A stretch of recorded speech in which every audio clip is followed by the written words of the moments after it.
The screaming had stopped hours ago. The erratic popping rhythm of the machine guns was finally cold. The sun was rising over the Colorado plains on the morning of April 21st, 1914, but it didn't look like a normal sunrise. The light had to push through a thick, choking haze of gray smoke that hugged the ground like a shroud. Beneath that smoke, there was nothing left. Just 24 hours earlier, this place had been a bustling canvas city. 1,200 people lived here. There were streets, a school tent, a baseball diamond. You would have heard children playing, women cooking breakfast, men arguing about union dues. It was a community. Now it was a graveyard of ash and twisted metal. The smell was the first thing that hit you. It wasn't just the sharp scent of burnt canvas or the sulfur of gunpowder. It was something heavier, something sweet and terrible that stuck to the back of your throat. But the worst part wasn't the smell, it wasn't the ruins, it was the silence. Have you ever heard a silence so heavy it hurts your ears? The kind of silence that screams at you that something is fundamentally wrong. That is what hung over Ludlow that morning. It's strange how we always imagine hell as a place of fire and screaming. But if you ask the people who walked through the wreckage that Tuesday morning, they'll tell you differently. True horror isn't loud. True horror is when the noise stops, and you're left alone to wonder who is still breathing. Is there anything more terrifying than a battlefield that has suddenly gone quiet?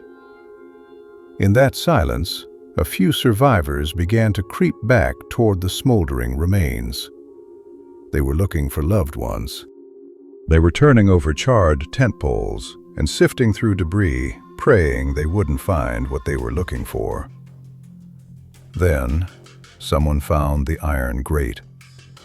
It was in the floor of what used to be Tent 58, a pit dug into the earth designed to hide families from bullets. It was supposed to be a sanctuary, a safe place. One of the men lifted the grate. He peered into the darkness below.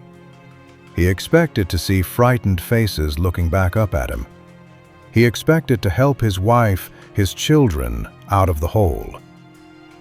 He didn't see faces. He saw stillness. But to understand how a tent city became a tomb, and how a sanctuary became a trap, we have to go back. We have to leave the silence of the graveyard and go back to the noise, to the time when these people still had hope. Because long before the fire was lit, the fuel had been piling up for years, and the match was held by one of the most powerful men in the world. Southern Colorado is beautiful.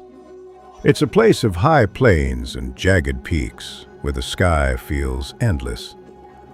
But in 1913, if you looked down instead of up, you saw a very different world. You saw the coal camps. These weren't towns in the way you or I understand them. A normal town has a mayor you can vote out. It has a police force that answers to the law. It has stores that compete for your business. The coal camps of the Colorado Fuel and Iron Company had none of that. Imagine you get a job. You work 10, 12 hours a day in total darkness, breathing in dust that coats your lungs like black paint. At the end of the week, you go to get paid. But you don't get US dollars, you get scrip. It looks like money. It jingles in your pocket like money. But it's just a piece of brass stamped with the company logo, and it is worthless everywhere in the world except in one place, the company store. You need bread? You buy it from the company at the price they set. You need boots? Company store. You need a doctor because a rock fell on your foot? Company doctor. And when you go home to rest, you don't go to your house. you go to a shack owned by the company. The rent is deducted from your script before you even see it.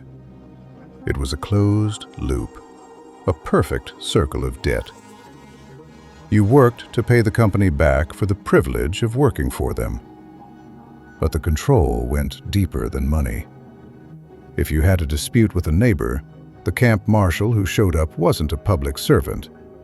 He was a private employee on the company payroll.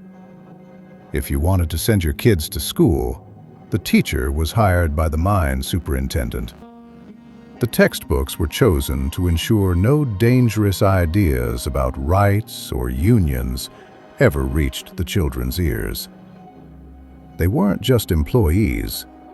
They were inhabitants of a private kingdom where the Constitution didn't apply.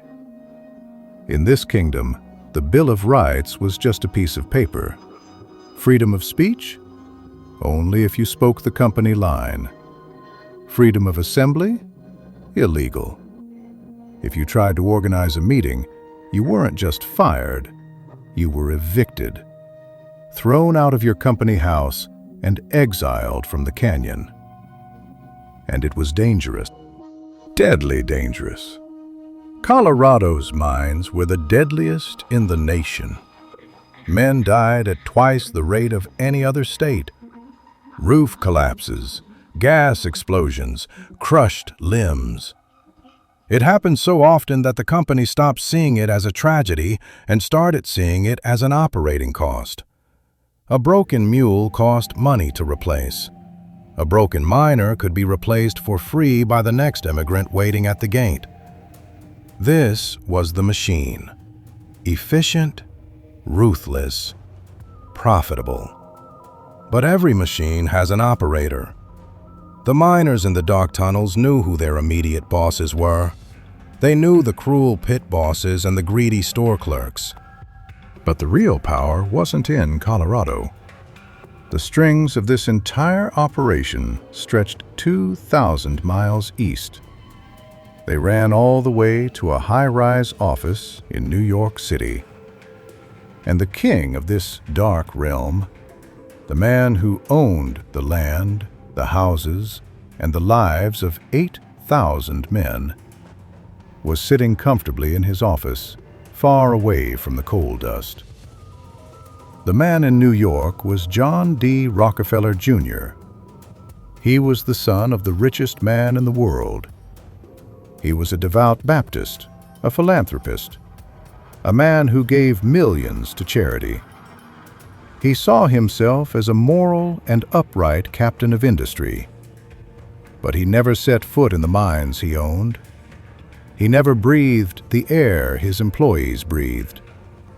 To him, the Colorado Fuel and Iron Company wasn't a community of people.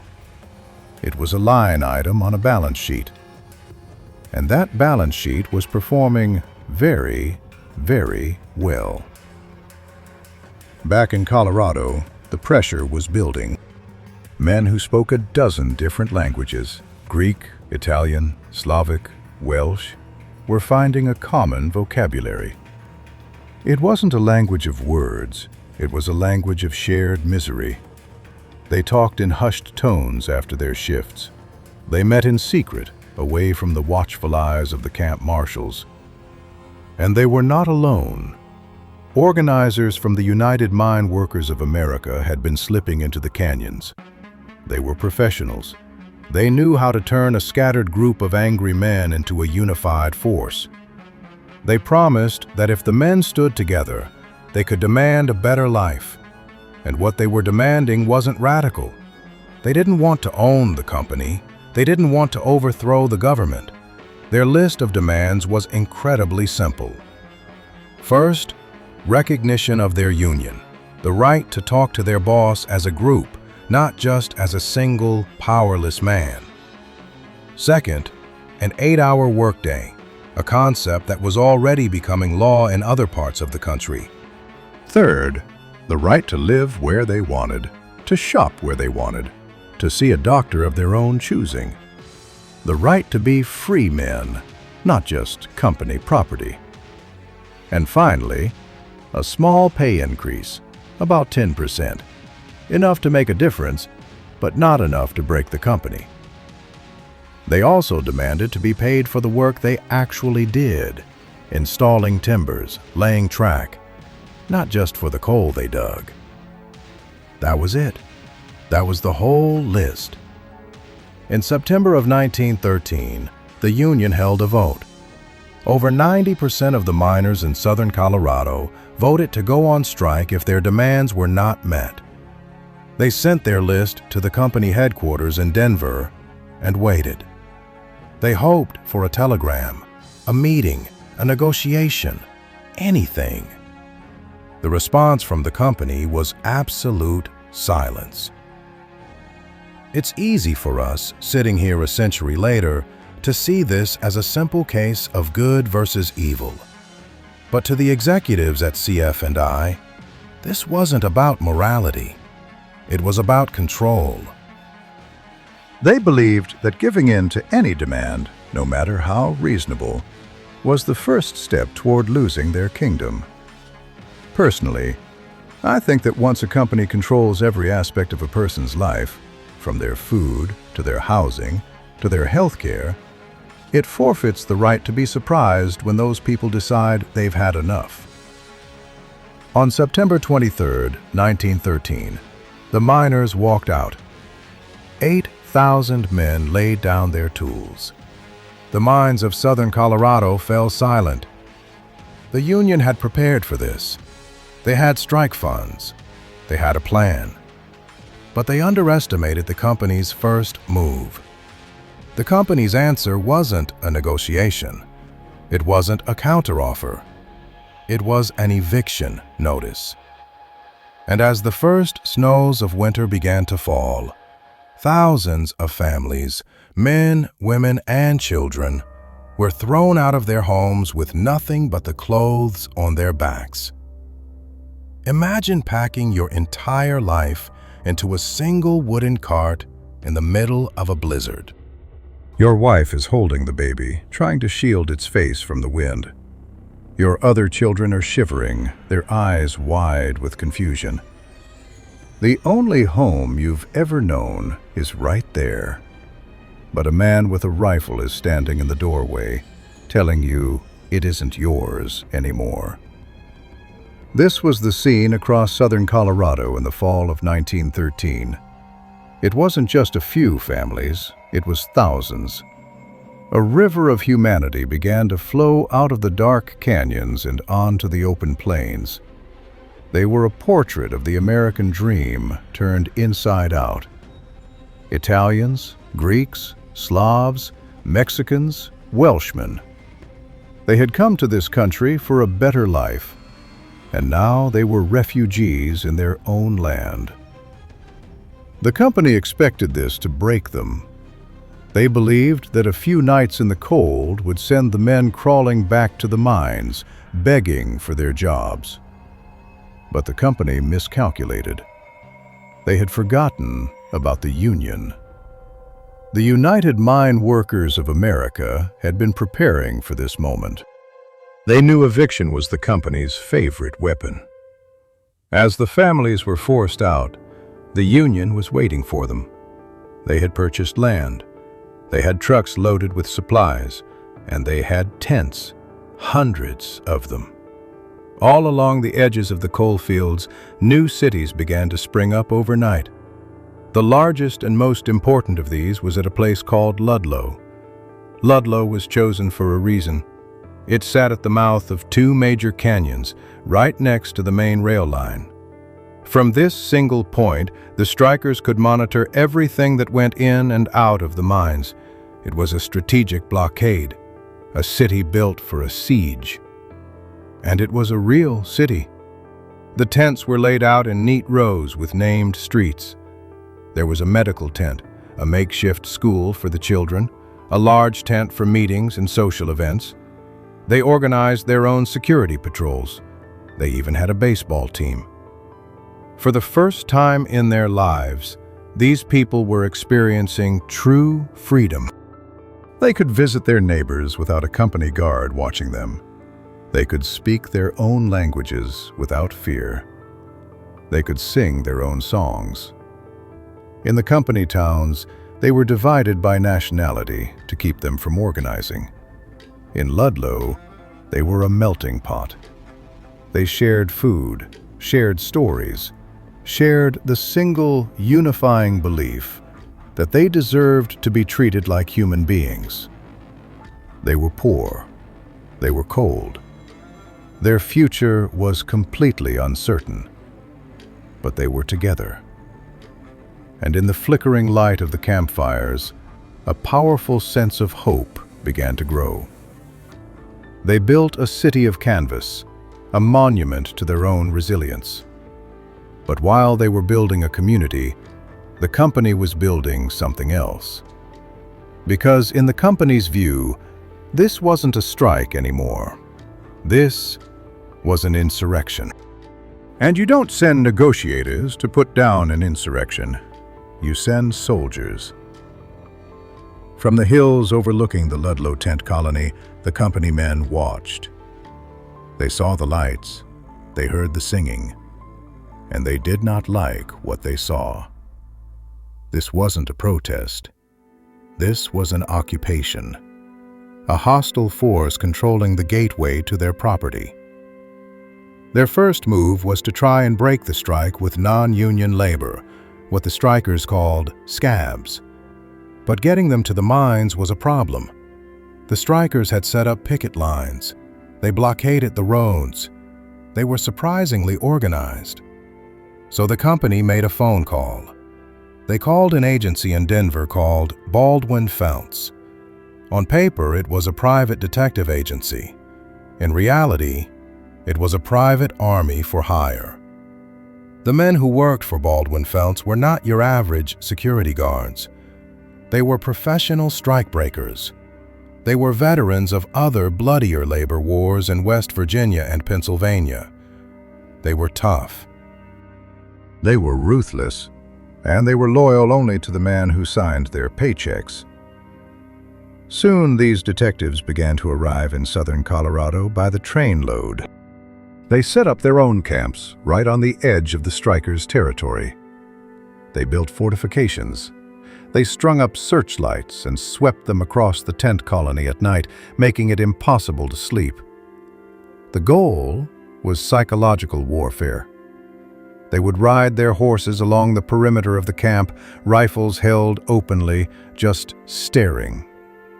They would follow the women and children who went into the nearby town of Trinidad for supplies, harassing them, trying to intimidate them. The strikers, for their part, were not pacifists. Many of them were miners from the old country, men who had served in European armies. They had rifles of their own, mostly for hunting, and they were not afraid to use them to defend their families. Small, sporadic gunfights began to break out. A sniper on a ridge, a pot shot at a company guard. It was tense. It was chaotic. But it wasn't yet a war. It was a cold standoff, with both sides waiting for the other to make a fatal mistake. But the Baldwin-Felts men were a unique kind of law enforcement.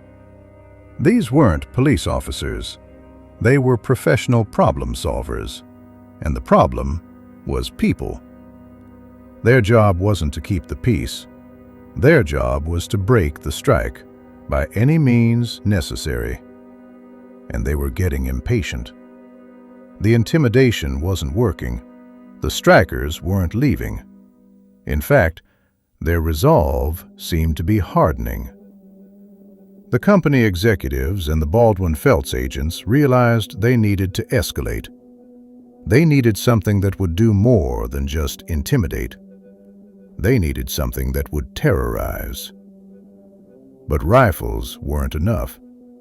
They needed something heavier, something that belonged on a battlefield in Europe, not on a residential street in Colorado.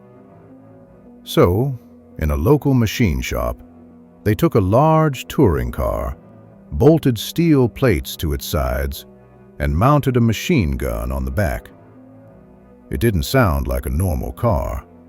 The engine had a low, heavy growl. And it didn't move like a normal car. It moved slowly, deliberately, like a predator. It was ugly, a cobbled-together monster of steel plates and bolts built in a company machine shop. The strikers had a name for it. They called it the Death Special. At the back of this improvised armored car, they had mounted a Colt Browning machine gun. It was a weapon designed for the battlefields of Europe, capable of firing hundreds of rounds a minute, and it was now aimed at a city of tents. The Baldwin-Felts agents would take the car out on patrol, circling the camp at a distance. They didn't even have to fire it at first. The sight of it was enough. It was a message written in steel. We are untouchable. Rifle bullets just sparked off its sides. There was nothing the miners could do to stop it. Then the shooting started. They would open fire on the camp at random, sometimes in the middle of the night. A short, terrifying burst of gunfire that sent people scrambling for cover. The sound was unforgettable. A chattering, mechanical rhythm, like a sewing machine from hell that ripped through the thin canvas walls of their homes. The goal wasn't to kill, not yet. The goal was to terrorize, to shred their nerves, to make them feel unsafe at every moment of every day. Imagine trying to sleep. You're lying in the dark with your children huddled next to you. You're praying for a quiet night. And then you hear it, the low rumble of the engine getting closer. A searchlight sweeps across your tent, making you feel naked and exposed. You wait, holding your breath, listening for that terrible chattering sound. This wasn't law enforcement. This was siege warfare. A private corporation had built its own tank and was using it against its own employees.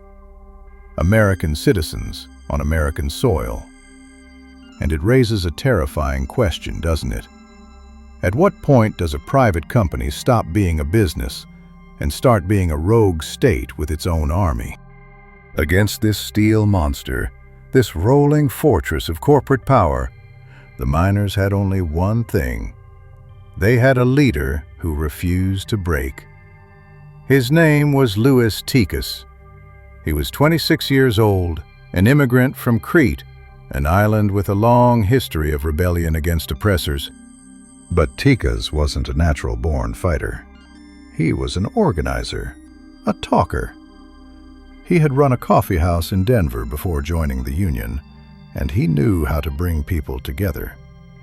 In the chaotic, multilingual world of the Ludlow tent colony, Tikas was the calm center. He spoke Greek and English, and could get by in several other languages. He was the man who could talk to the Italians, then turn and settle a dispute with the Welsh. He was the glue that held the fragile coalition together. Every morning you would see him walking through the camp. He knew everyone by name. He'd ask about their children, check if they had enough food, and listen to their fears. He was tall, handsome, and had a presence that commanded respect without demanding it. But his most important job was keeping the peace. When the Death Special would rake the edge of the camp with gunfire, the miners would grab their rifles, their hands shaking with rage, ready to charge out and fight. And it was always Tikas who stood in their way. He would tell them, "Don't shoot back. That's what they want. They want an excuse." He preached discipline. He argued for restraint. He believed with every fiber of his being that if the strikers could just show the world that they were the civilized ones, that they were the victims, then public opinion and the law would eventually come to their side. He was playing a game of chess while his opponent was flipping the board over. He tirelessly wrote letters to the governor. He met with the local sheriff. He gave interviews to newspaper reporters. He was the voice of reason against the rising tide of corporate violence. He was a single man standing against an armored car, and he believed he could win. He had faith in America. He believed that this wasn't some lawless banana republic. This was a country with a governor, with laws, with a constitution. Sooner or later, the state would have to step in. The violence couldn't just continue forever. Tikas thought he could reason with them. He thought the government would protect them. And in October of 1913, it looked like his prayers had been answered. The governor of Colorado finally took action. He called in the National Guard. When the first train carrying the Colorado National Guard pulled into the station, the miners cheered. They poured out of the tent colony, waving small American flags. They saw the crisp uniforms, the professional discipline, the state flag flying from the lead car. To them, this was the cavalry arriving. This was the law. They believed the Baldwin-Felts detectives would be arrested or sent packing.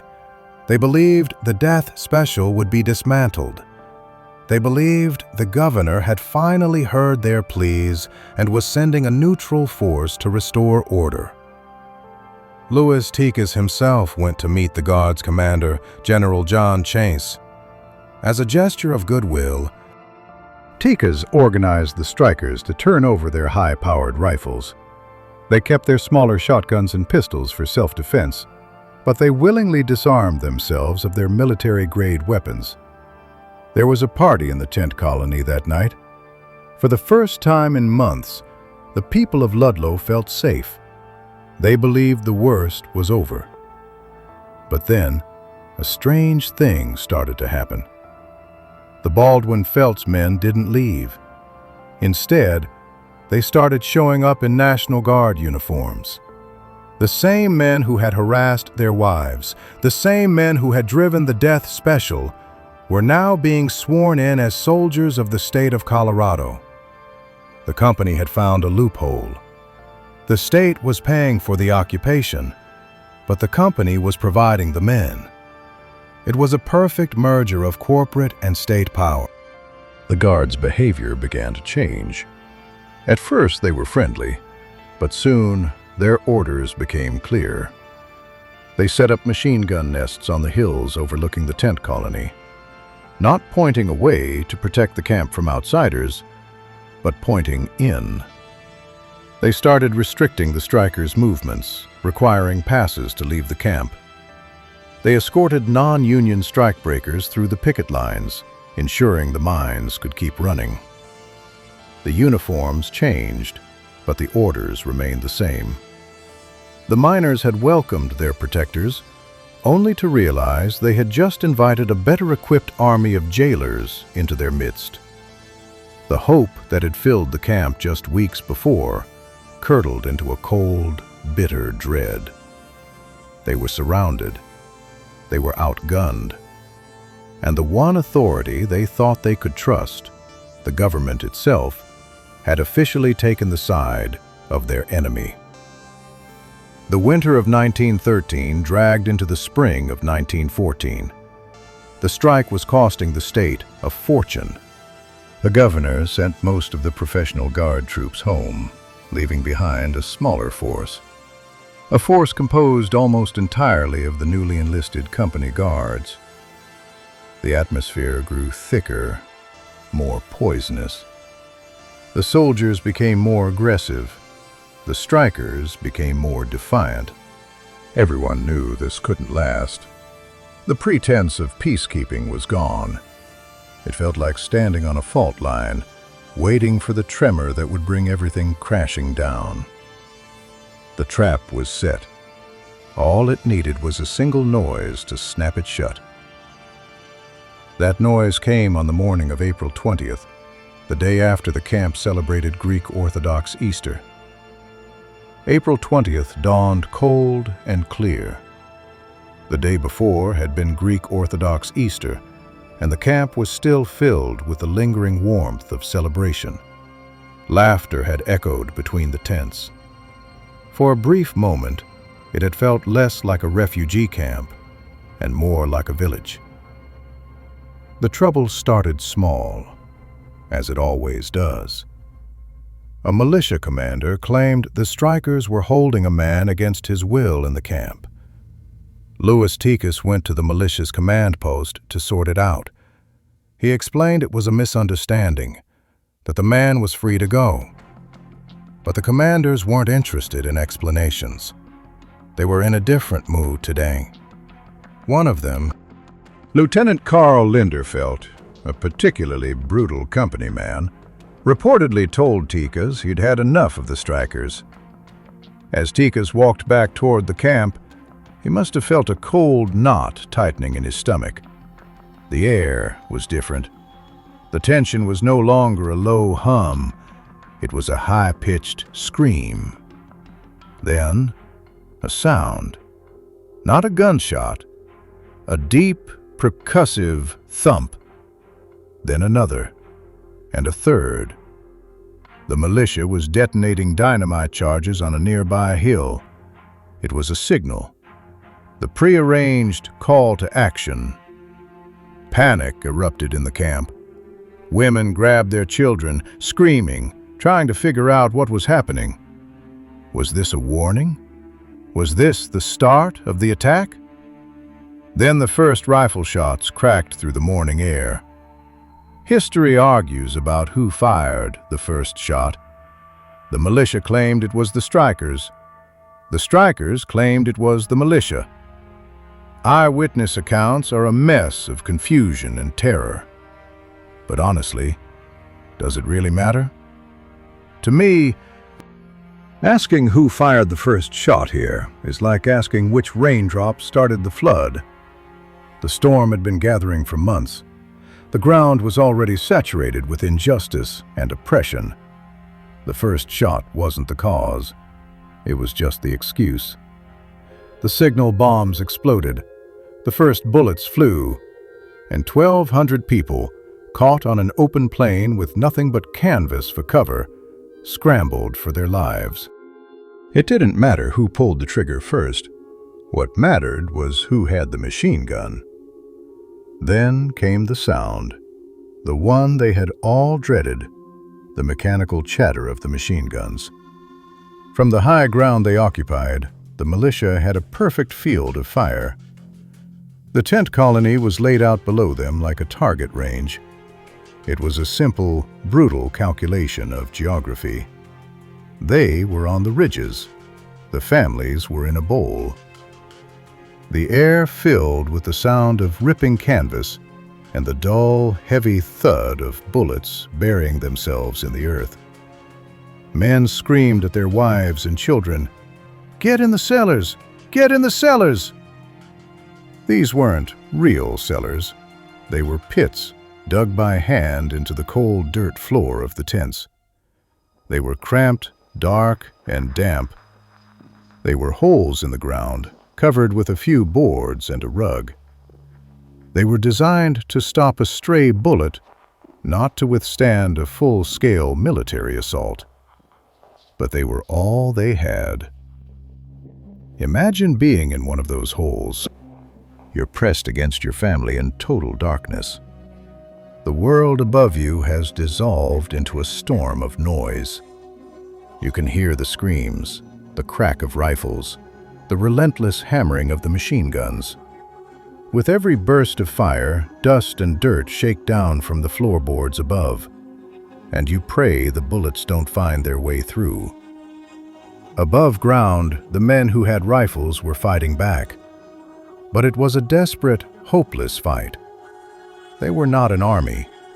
They were fathers and brothers, firing from behind a shallow ditch, from the camp's well, from any piece of ground that offered a sliver of cover. They were trying to draw the fire away from the tents where their families were hiding. The battle raged all morning and into the afternoon. The sun climbed higher, baking the plains. The militia was methodical. They advanced slowly, pinning the strikers down with overwhelming firepower.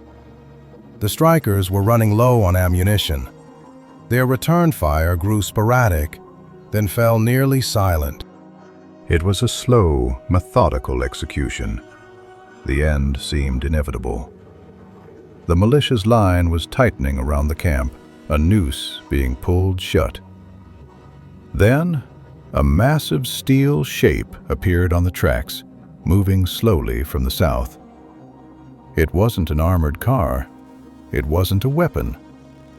It was a passing freight train, and its engineer was about to make a decision that would change everything. The engineer of the southbound freight train could see the smoke from miles away. As he got closer, he could hear the gunfire. He was a Union man, and what he saw ahead of him wasn't a riot. It was a war, a one-sided slaughter. With a long, piercing blast of his whistle and the screech of steel on steel, he brought the heavy train to a halt. And he stopped it in the perfect place. The long line of boxcars, a solid wall of American steel and commerce, came to rest directly between the militia's machine gun nests and the Ludlow camp. The main artery of the attack was severed. The line of sight was gone. A steel curtain had dropped on the battlefield. For a moment, the shooting sputtered and died. Both sides were stunned into silence by this bizarre, unexpected development. A ghost train had just materialized out of nowhere and parked itself in the middle of their war. But Louis Tikas didn't hesitate. He saw the gift he had been given. While the militia commanders were shouting into their field telephones, trying to get the train moved, Tikas was on his feet. He ran from ditch to ditch, from one pocket of trapped miners to another, shouting orders. This was their chance, their only chance. A frantic exodus began. Shielded by the train, hundreds of women, children, and non-combatants scrambled from the bullet-riddled main camp. They ran, low to the ground, toward a deep, dry riverbed, an arroyo several hundred yards away. It offered far better cover than the shallow pits in their tents. For 5 minutes, a simple train schedule became the difference between life and death. The train engineer held his position for as long as he could, ignoring the furious signals and threats from the militia. He was buying time with his career, maybe even his life.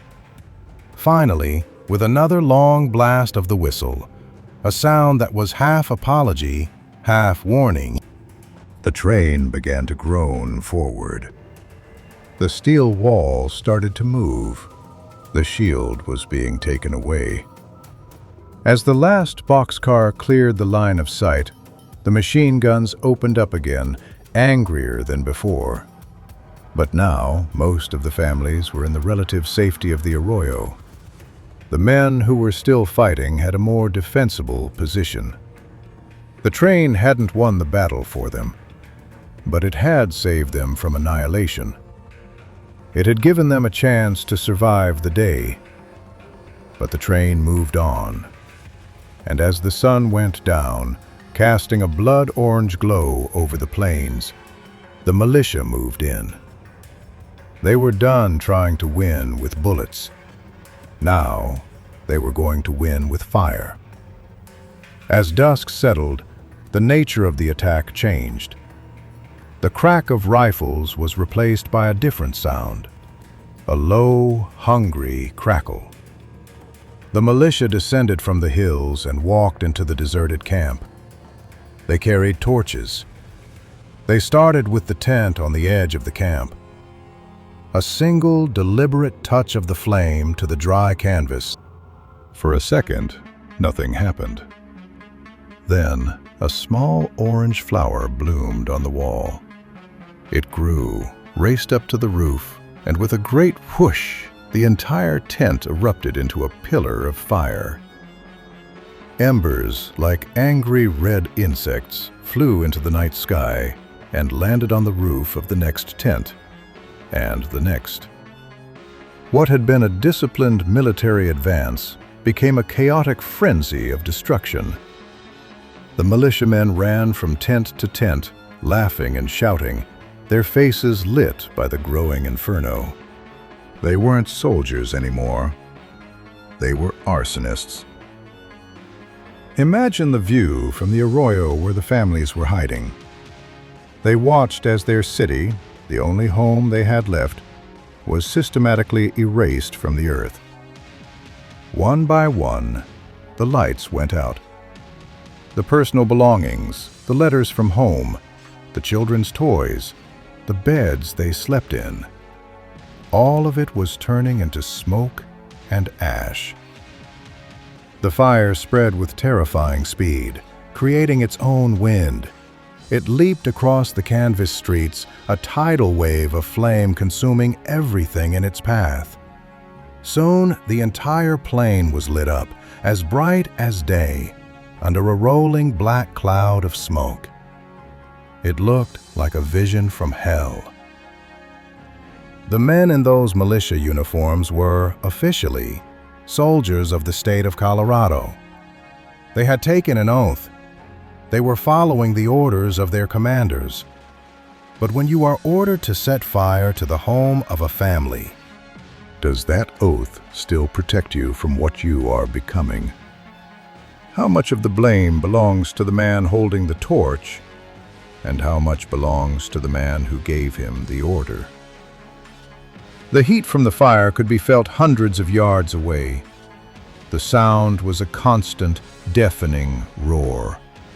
And in that roar, Louis Tikas, watching from the arroyo, understood that the situation had just become infinitely worse.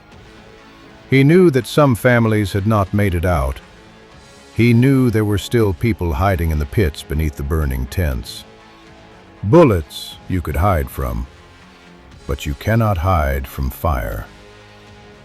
In the orange glow of the burning world, Louis Tikas made his final decision. He was going to walk into the heart of the firestorm. He was going to find the commander, and he was going to beg for the lives of the women and children. He tied a white handkerchief to the barrel of a spare rifle. It was a flimsy, pathetic symbol of peace against a sea of fire. Louis Tikas walked out of the darkness of the arroyo and into the terrible light of his burning city. 2 other Union men went with him. He walked slowly, holding the white flag high, his body silhouetted against the flames. He was heading for the militia's command post, a small pump house near the railroad tracks. Inside were the commanders, including the notoriously cruel Lieutenant Carl Linderfelt. The shouts and the crackle of the fire seemed to quiet as he approached. The militiamen stopped what they were doing and watched him. A lone man, walking calmly toward the source of the chaos, armed with nothing but a piece of cloth. He reached the command post. He found the officer in charge, Major Patrick Hamrock. Accounts of what happened next are conflicted, a swirl of angry voices and confusion. But the core of it is clear. Tikas, his face illuminated by the flickering light of the burning tents, pleaded with the commander. He begged for a ceasefire. He told them there were still women and children hiding in the pits, and the fire would kill them. For a moment, it seemed like it might work. Hamrock appeared to be listening. Then Lieutenant Linderfelt stepped forward. "We're done talking," he growled. He lifted his rifle, not by the stock, but by the barrel, like a club. He swung it. There was a sickening crack, not of wood, but of bone, as the steel butt of the rifle smashed into the side of Louis Tikas's head. He staggered back, stunned, his hands flying to his face. His 2 companions were seized by other soldiers. The white flag fell to the ground, where it was immediately trampled into the dirt. The truce was over before it began. Tikas turned, perhaps to run, perhaps just to regain his balance. His back was to Linderfelt and the other soldiers. Then came 3 flat, final cracks that echoed across the burning plain. Louis Tikas fell forward into the dirt. He didn't move again. The leader was gone. The camp was ash. The last voice of reason had been silenced. The militia, their work complete, began to pull back as the fire consumed the last of the tents, and the night finally, mercifully, went dark. But the true horror of Ludlow wouldn't be found in the heat of the battle, or in the execution of a single man. It would be found in the cold silence of the morning, when the smoke finally cleared. The sun rose on a field of black. What was once a city was now a flat, smoking scar on the landscape. Survivors began to wander back from the arroyo, walking in a daze through the ankle-deep ash of their own lives. The silence was absolute. They were looking for the bodies of the dead. They found Louis Tikas and his 2 companions where they had fallen, their bodies riddled with bullets. They found others, strikers who had been caught in the open. Each discovery was a fresh wave of quiet, soul-crushing grief. Then, they came to the spot where Tent 58 had been. Someone remembered that a family had been hiding in the cellar pit beneath it. A man named Frank Snyder knelt down, his hands sinking into the still warm ash, and felt for the iron grate that had served as the entrance. He found it. Hope, a dangerous and fragile thing, flickered in the chests of those who gathered around. Maybe they had survived. Maybe the earth had protected them. Snyder and another man got their fingers under the heavy grate and lifted. A puff of stale, lifeless air rose from the hole. They peered into the darkness, expecting to see faces, expecting to hear a child cry. There was nothing. Just stillness. A man lowered a lamp into the pit. The small flame illuminated a scene of impossible horror. They were all there, huddled together at the bottom of the 7-foot pit. 2 women holding 11 children in their arms. They were tangled together, a single sculpture of desperation. But as they were carefully lifted out, one by one, and laid on the blackened ground, the survivors noticed something that made the horror 1,000 times worse. There were no burn marks. There were no bullet wounds. The fire that had raged above them, the fire they had successfully hidden from, had been their executioner. It had acted like a giant pump, sucking all of the oxygen out of the tiny, sealed pit. They had not been burned. They had not been shot. They had simply run out of air, suffocating slowly in the dark, while listening to their world burn down above them. They had done everything right. They had hidden. They had stayed quiet. And that was what killed them. The pit became known as the Black Hole of Ludlow. The news spread from survivor to survivor, not as a shout, but as a cold, horrified whisper. The names of the dead children, the Pedregons, the Costas, the Valdez children, passed from lip to lip. When the news of the pit and how its occupants had died spread beyond the ruins of the camp, it didn't cause fear anymore. It didn't even cause grief. It caused something else. Something cold and hard and sharp as steel. It caused rage. The story of the pit traveled faster than the fire that caused it. It moved along telegraph wires and down muddy roads, a wave of cold fury that washed over every mining camp in southern Colorado. Grief had been the first reaction. Helplessness had been the second. But now, a third, final emotion took hold. In the Union headquarters in the town of Trinidad, the clatter of a telegraph machine broke the stunned silence. A message was coming in from Union leaders across the state. It was short, it was simple, and it changed everything.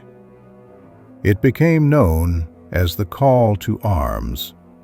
It read, "Organize the men in your camps. Gather all the arms and ammunition legally available." That's it. A single sentence. But it wasn't a suggestion. It was a command. It was a declaration of war. The switch had been flipped. The time for talk, for patience, for turning the other cheek was over. There would be no more letters to the governor. There would be no more white flags. Louis Tikas had tried peace, and they had put 3 bullets in his back. The women and children had tried hiding, and they had suffocated in the dark. Patience had been a virtue. Now it was a liability. Across the coalfields, a quiet, methodical arming began. Men emptied the hardware stores of rifles and shotgun shells.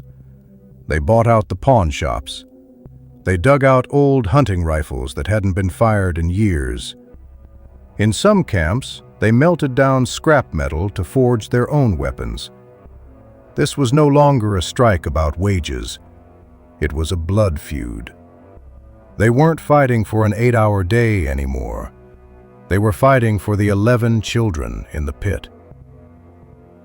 We are taught that violence is never the answer. But what do you do when the law, the government, and the entire system of power have declared war on you and your family? At what point does self-defense stop being a crime and start being a duty?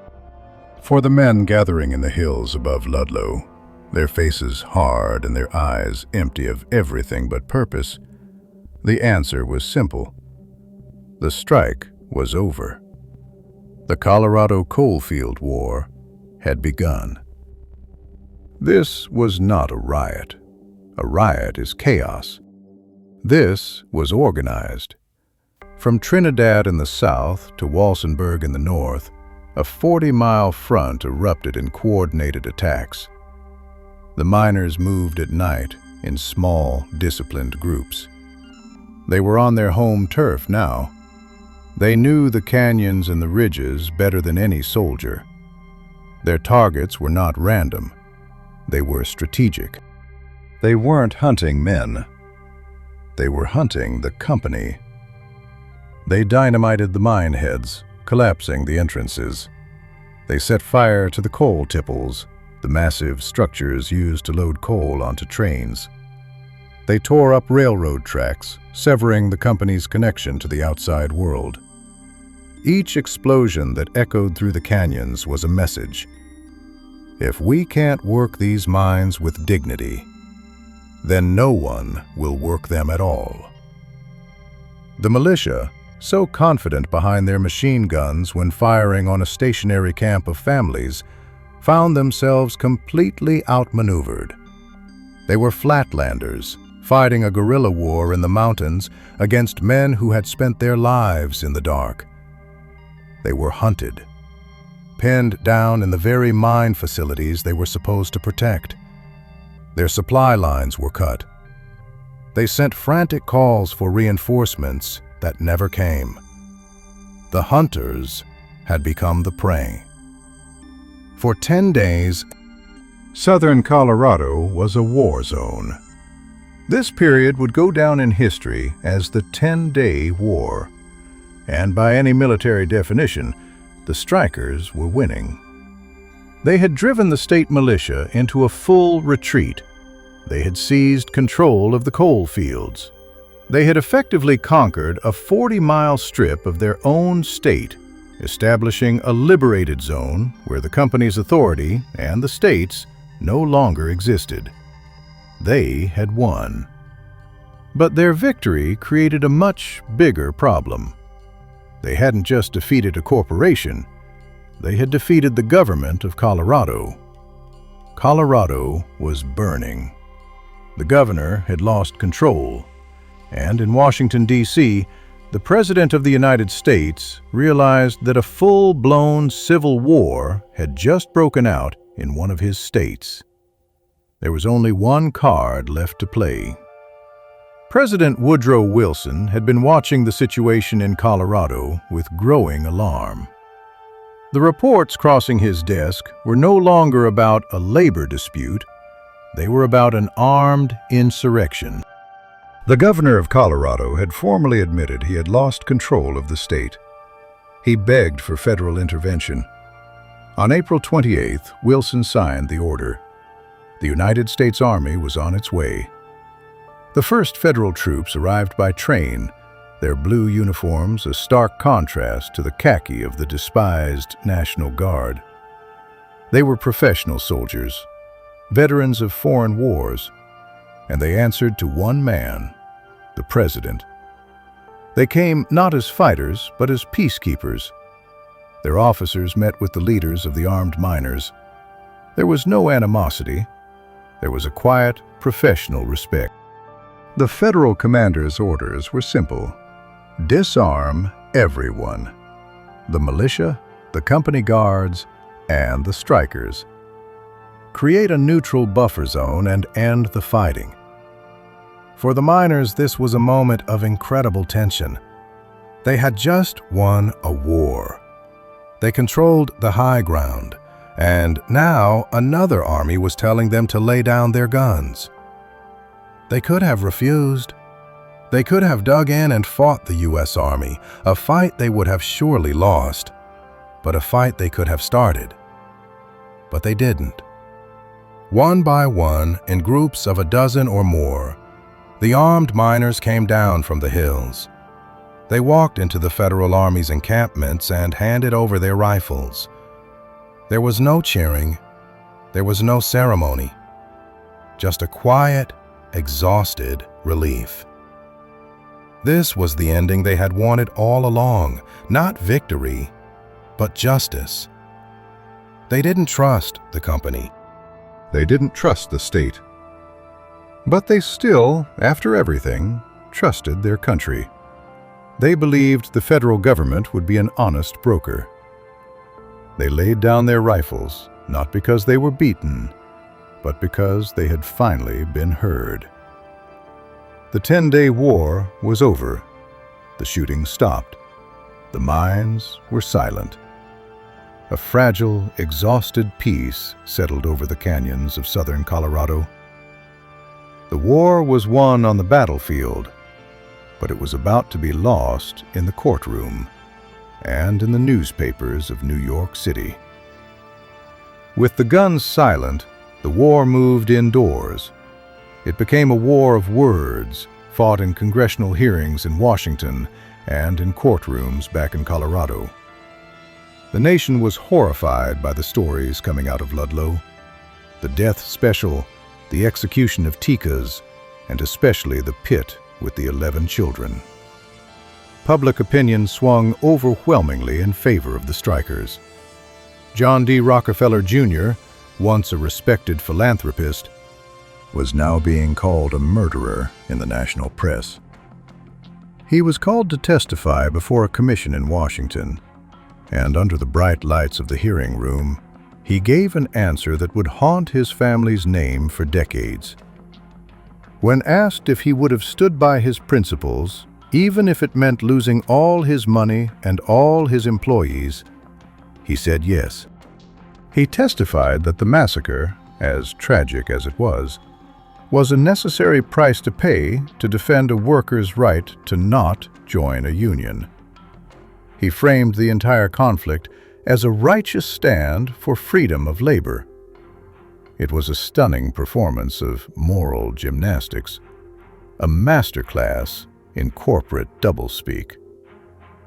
Back in Colorado, the legal system went to work. Hundreds of strikers were indicted for murder, arson, and rioting. Not a single member of the Colorado National Guard, Not a single Baldwin-Felts detective was ever convicted of a single crime related to the massacre.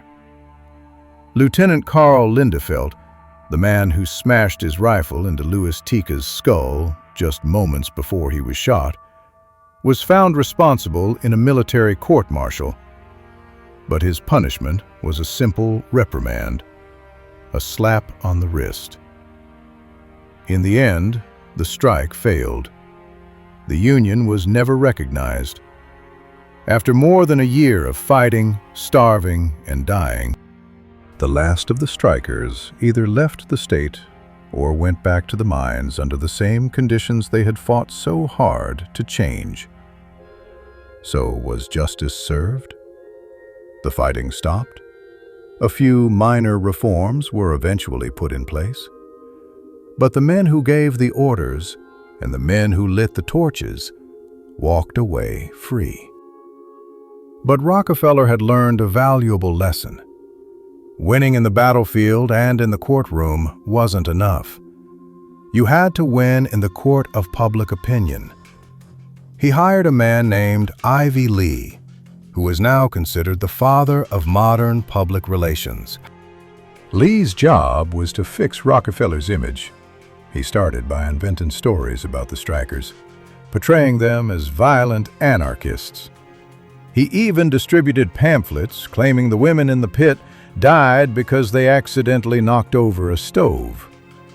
It was the birth of a new kind of warfare. Corporate PR. A way to fight a war not with bullets, but with press releases. A way to change the story after the fact. The tents are gone. The mines are closed. The courtrooms are silent. But the ground in Ludlow remembers. And if you go there today, you will see that the story is not quite over. If you go to Ludlow today, there isn't much to see. The plains are mostly empty. The wind blows across the grass.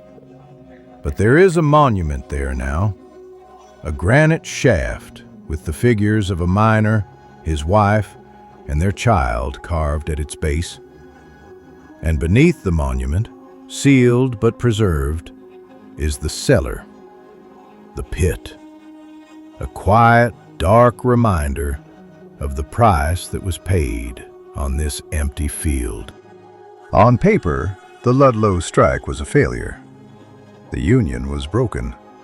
The miners went back to work with none of their demands met. But the story doesn't end there. The massacre at Ludlow was so brutal, so shocking, that it scarred the conscience of a nation. The images of the burnt camp and the stories of the suffocated children could not be ignored. It became a rallying cry, a bloody symbol of corporate greed run rampant.